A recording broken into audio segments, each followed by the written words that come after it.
Tara, pasok tayo sa pedestrian gate. Here, you have your two-vehicle carport. Ayan, napakaluwag.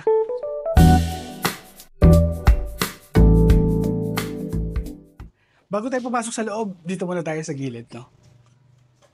Dito ang maid's toilet and bath. And may hagdanan dito. Mamaya, pagbalik daanan natin. This is your service area. And this is your maid's room. Nandyan. Sinarado ko lang kasi may lumang gamit. At dito, yung area na pwede ka siguro magsampay, pwede mo siguro gawing garden, diretso yan hanggang dito lang sa kalahati ng bahay. Sige, pakita mo. Okay. Balik tayo dito.